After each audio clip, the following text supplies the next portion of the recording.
Fala pessoal, tudo bem?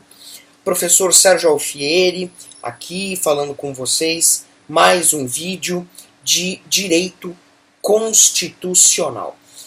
Nesse vídeo eu escolhi para tratar sobre um assunto que é bem interessante, cobrado em provas e concursos, claro, e um tema que mescla o direito constitucional com conhecimentos de história, né? História mundial.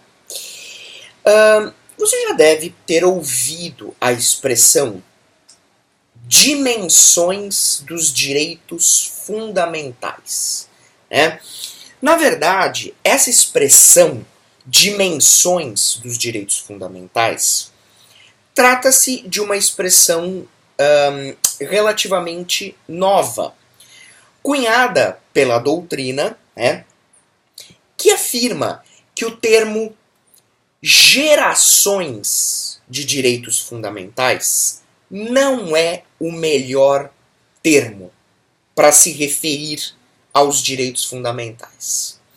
Antes de mais nada, vamos entender aí como é que essa polêmica ela surgiu. Quando a gente estuda a teoria geral dos direitos fundamentais e quando nós analisamos as características que são próprias dos direitos fundamentais, a gente verifica que uma dessas características é a historicidade dos direitos fundamentais. E o que significa historicidade dos direitos fundamentais? Bom, isso significa dizer que, primeiro de tudo, falando a grosso modo, os direitos e garantias fundamentais, eles não surgiram da noite para o dia. Tá? Então esse é o primeiro ponto. Quando a gente se refere à historicidade dos direitos fundamentais, nós estamos querendo dizer que os direitos e garantias fundamentais são fruto de uma evolução histórica.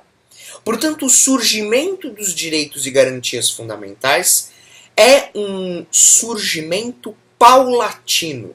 Ou seja, os direitos e garantias fundamentais, eles foram sendo conquistados gradualmente, paulatinamente, no decorrer da nossa história. Não se acordou um dia e elaborou-se uma lista de direitos e garantias fundamentais. Não. Eles foram surgindo, eles foram sendo conquistados conforme o momento histórico que a humanidade atravessava. E aí, conforme esses blocos de direitos fundamentais iam surgindo, falava-se em gerações de direitos fundamentais. E, classicamente, nós tínhamos 3 gerações de direitos fundamentais, né? A primeira, a segunda e terceira.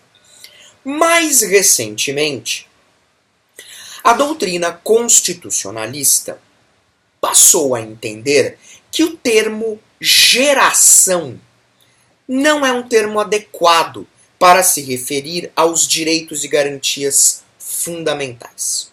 O melhor termo seria o termo dimensão. Então nós não teríamos primeira geração, segunda geração ou terceira geração. Nós teríamos primeira, segunda e terceira dimensão dos direitos fundamentais. E qual é o raciocínio por detrás disso? A doutrina diz assim: quando a gente fala a palavra geração, nos passa uma ideia de que vai haver uma substituição dos direitos fundamentais. Então, se a gente passar para o campo da família, né, vamos imaginar 3 gerações: avô, pai e filho. Então imagine o seguinte: meu avô, primeira geração, meu pai, segunda geração e eu, terceira geração.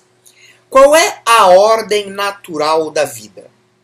A primeira geração se extingue, né? No meu caso, com o falecimento do meu avô, a primeira geração deixou de existir. A segunda geração deixará de existir com o falecimento do meu pai, e assim sucessivamente. E a geração mais nova vai sempre substituindo a geração mais velha, mais antiga. E aí a doutrina disse, nós não podemos ter este tipo de raciocínio nos direitos fundamentais, porque não existe uma substituição de direitos fundamentais. Os direitos fundamentais de primeira geração, eles não desaparecem com o surgimento da segunda geração, e assim sucessivamente. O que acontece com os direitos fundamentais é uma somatória, né? Falando aí um português um pouco mais informal. Seria um acúmulo. Os direitos e garantias fundamentais eles vão se acumulando e não se substituindo. Né? Então a doutrina diz, o correto seria nós falarmos em dimensão. Que aí a gente consegue verificar todas as dimensões coexistindo. Bom, sem sombra de dúvida, né, é um bom raciocínio. Atualmente, os livros de direito constitucional mais modernos têm optado por essa terminologia, né, dimensão, em que pese sempre os livros costumam fazer essa ressalva, né, costumam dar essa explicação que eu estou dando para vocês. Bom, visto então a ideia por detrás da terminologia dimensão ou geração, como se deu o surgimento dos direitos e garantias fundamentais? Vamos falar então da primeira dimensão. Adotando aí a nomenclatura mais moderna, vamos falar da primeira dimensão. Bom, a primeira dimensão compreende os direitos civis e políticos. Muito bem. Então, você memoriza aí que primeira dimensão de direitos fundamentais são os direitos civis e políticos. Então, para sua prova, né, se você memorizar essa informação, você terá, sem sombra de dúvida, uma grande chance de acertar a questão. Mas eu acho importante, mais importante do que memorizar, é entender como se deu o surgimento. Porque aí você não vai precisar memorizar. Você vai apenas e tão somente ter aquela linha do tempo na sua cabeça e você não vai precisar memorizar. Você vai se lembrar naturalmente. Então venha comigo. Quando a gente faz um retrocesso na história mundial, é muito comum a gente se reportar à época das monarquias absolutistas, né? E sem sombra de dúvida, quando nós pensamos em monarquias absolutistas, nós automaticamente nos remetemos à França, né? Sem sombra de dúvida, uma das monarquias absolutistas mais famosas que nós tivemos foi a do rei francês Luís XIV, né? Que conhecido, né, apelidado de Rei Sol, né? Ele resumiu perfeitamente a ideia da monarquia absolutista em uma frase, que é a famosa frase, o Estado sou eu. Em francês, l'État c'est moi. Então, ou seja, eu sou o Estado. Então, na monarquia absolutista, nós tínhamos aquela ideia de que o rei, o monarca, ele era quase um deus. Ele era um representante de Deus na Terra. Portanto, seu poder inquestionável. Inquestionável. E, sem sombra de dúvida, eu nem preciso dizer que nessa época das monarquias absolutistas não havia nenhum tipo de preocupação com os direitos políticos. Né? Afinal de contas, para que direitos políticos? Porque o que são os direitos políticos? Os direitos políticos são aquele conjunto de direitos que possibilita ao cidadão a participação no processo político do seu estado, do seu país. Então, quando a gente fala em direitos políticos, a gente imediatamente pensa em voto. Né? Em voto. O direito de votar. Ou o direito de sufrágio.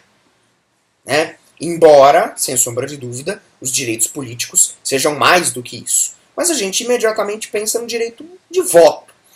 Na época das monarquias absolutistas, não havia a necessidade sequer de você ter direito a voto. Porque as monarquias absolutistas, elas eram permanentes no poder. Né? E elas eram hereditárias. Passava-se de pai para filho, havia, né, a linha de ascendência, descendência. Então não havia a menor condição do povo participar do processo político do seu país. Então, sem sombra de dúvida, falar em direitos políticos era uma total desnecessidade à época. Só que a gente sabe que essas monarquias absolutistas, elas tiveram a sua queda, né, por volta aí de meados do século XVIII, com a famosa Revolução Francesa. Né? A Revolução Francesa, ela foi, sem sombra de dúvida, o marco histórico que começou a desmoronar as monarquias absolutistas. Revolução Francesa, para quem não lembra, que aconteceu durante o governo do rei absolutista Luís XVI, né?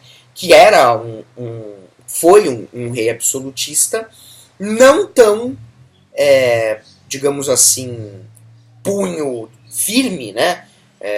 Punho de aço, como seu antecessor, o Rei Sol, né? Luís XIV. E aí a Revolução Francesa acabou eclodindo durante o governo de Luís XVI. E o que você pleiteava na Revolução Francesa? Todo mundo lembra o lema da Revolução Francesa, né? Liberdade, igualdade e fraternidade. Mas nessa época, com a Revolução Francesa, o que se buscava era uma libertação desse domínio estatal. Né? Com a Revolução Francesa, o povo estava farto desses abusos perpetrados pelo poder público, pelo Estado, e por via de consequência, eles queriam se libertar da pressão e do controle estatal. Por isso que com a Revolução Francesa, com essa ideia de libertação do povo do domínio estatal, é que surgem os direitos fundamentais de primeira dimensão. Direitos civis e políticos. O povo, a partir daí, começa a ter maior, não tinha nenhuma, né, no passado. Então, a partir daí, é que o povo começa a participar de maneira ativa da vida política do país, do Estado. Por mais que depois a gente tenha posteriormente a Revolução Francesa, aí, a ascensão de Napoleão, que também instaurou um regime autoritário, mas, enfim, a ideia da Revolução Francesa fez surgir os direitos de primeira dimensão, direitos civis e políticos. É um momento de libertação. É o momento em que o povo fala para o Estado: não aguentamos mais o seu controle absoluto. Por isso que os direitos de primeira dimensão são chamados, né, são conhecidos como liberdades clássicas. Porque o povo estava se libertando. Né? E aí foi conquistando, né, os direitos políticos, direitos civis, e assim caminhando. E aí, avançando na história, o povo conseguiu efetivamente essa liberdade do Estado, né? Essa, digamos assim, não interferência do Estado, que eles tanto queriam. Então acabou as monarquias absolutistas, o povo começou a ter uma participação mais ativa, sem tanta influência do Estado. Muito bem. Caminhando um pouco mais, nós tivemos um segundo fato marcante na história mundial, que é a Revolução Industrial. Né? Revolução Industrial. Bom, a Revolução Industrial, como basicamente tudo, né, teve seus pontos positivos e seus pontos negativos. Com a Revolução Industrial, o povo começou a enfrentar um outro problema. O primeiro problema eles tinham resolvido, eles tinham conseguido se libertar do Estado. Mas agora eles estavam enfrentando um outro problema, uma outra dificuldade, que era justamente a exploração, não mais do Estado, mas agora exploração dos industriais, dos empresários, dos donos dos meios de produção, né? Dos proprietários das fábricas. E aí, a partir daí, o povo começou a se ver numa situação muito complicada. Por quê? Porque não havia a menor preocupação com direitos trabalhistas. Né? Os adicionais, hora extra, licenças. Não. A gente está cansado de estudar na história e ver filmes retratando essa terrível realidade. Né? Mulheres gestantes que trabalhavam até o último dia da gravidez, algumas até chegavam a dar à luz aos filhos no chão da fábrica, né? Porque não havia essa licença gestante, não havia essa preocupação. Né? Nós tínhamos jornadas de trabalho exaustivas, né? Desumanas, salários, remunerações que não correspondiam, enfim. E aí o povo, massacrado por toda essa realidade, e o povo precisava do trabalho, sem sombra de dúvida, o que o povo resolveu fazer? Pedir ajuda do Estado. Estado, eu preciso agora da sua ajuda. Eu preciso da sua interferência. Para quê? Para a criação de direitos trabalhistas. Eu preciso que você, Estado, me proteja. Eu, trabalhador, eu preciso que você me proteja agora dos abusos que estão sendo perpetrados pelos donos das fábricas. E é aí, nesse marco, que nós temos o surgimento dos direitos de segunda dimensão, que são, notadamente, os direitos sociais. Não só, né? Mas, principalmente, os direitos sociais. E dentro dos direitos sociais, os direitos trabalhistas. Então, a partir desse momento, a partir desse segundo fato histórico, Revolução Industrial, nós tivemos aí o surgimento paulatino dos direitos sociais, mais especificamente direitos trabalhistas, cujo principal objetivo era a proteção do trabalhador das fábricas, né, contra essas arbitrariedades. Então veja só como os direitos... Nós estamos na segunda dimensão. Veja como leva-se anos, leva-se tempo para se conquistar os direitos fundamentais. E evidentemente que esses direitos fundamentais, quando conquistados, eles são aperfeiçoados com o tempo. Claro, a gente não... As realidades vão mudando, os direitos vão acompanhando, ou ao menos deveriam. Então, surgimos aí com a segunda dimensão. Bom, avançando mais na história, nós começamos a ter um problema. Nós começamos a ter um problema.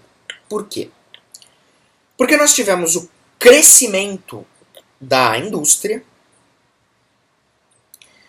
nós tivemos a ascensão e o domínio praticamente global do sistema capitalista, e com isso nós acabamos tendo um fortalecimento das indústrias, das fábricas. E com isso nós começamos a ter problemas, notadamente no que diz respeito ao meio ambiente.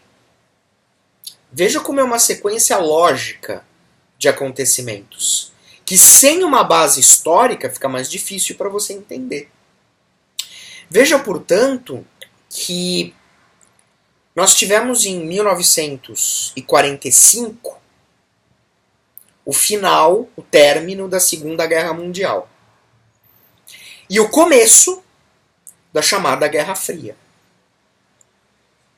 Começo da chamada Guerra Fria, em 45, onde nós tivemos aquela bipolarização do mundo. O mundo ficou dividido em duas partes, parte capitalista, capitaneada pelos Estados Unidos, e parte socialista, capitaneada pela extinta União Soviética. E em 1991, por aí, nós tivemos a falência da União Soviética e a sua consequente extinção. E aí, efetivamente, o capitalismo se tornou o sistema mais adotado aí no planeta. Agora veja, toda essa evolução histórica gerou, portanto, um aumento nas fábricas e etc. O meio ambiente começou a sofrer com isso. Poluição. Poluição do ar, destruição da camada de ozônio, poluição dos mares, dos rios. A natureza começou a sofrer. E aí começou-se a ter ciência, começou-se a raciocinar da seguinte forma. Existem alguns direitos que eles não pertencem a uma única pessoa. Existem alguns direitos que não são meus ou seus, mas sim de toda a coletividade.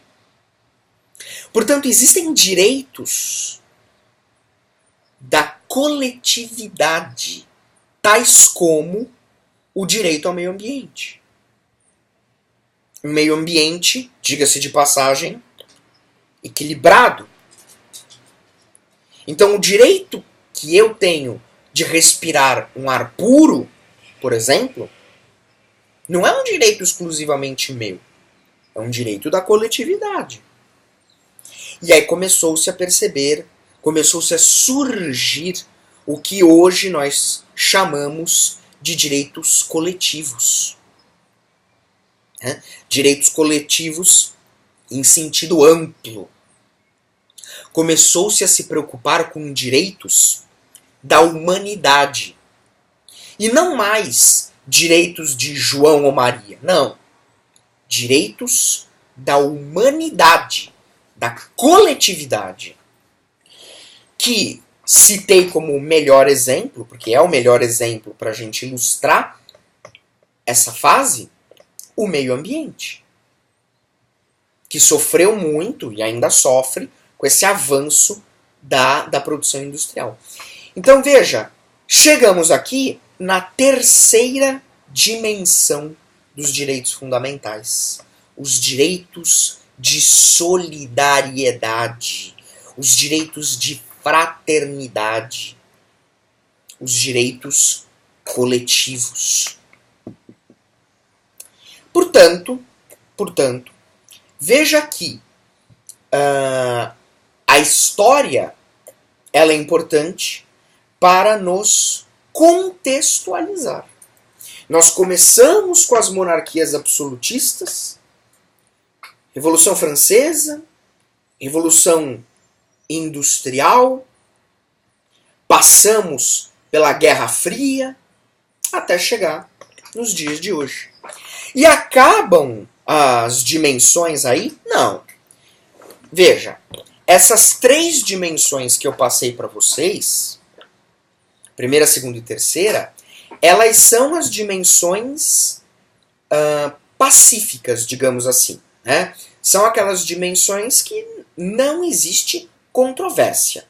Né? Qualquer livro de direito constitucional que você pegue vai ter essa explicação, essa trajetória.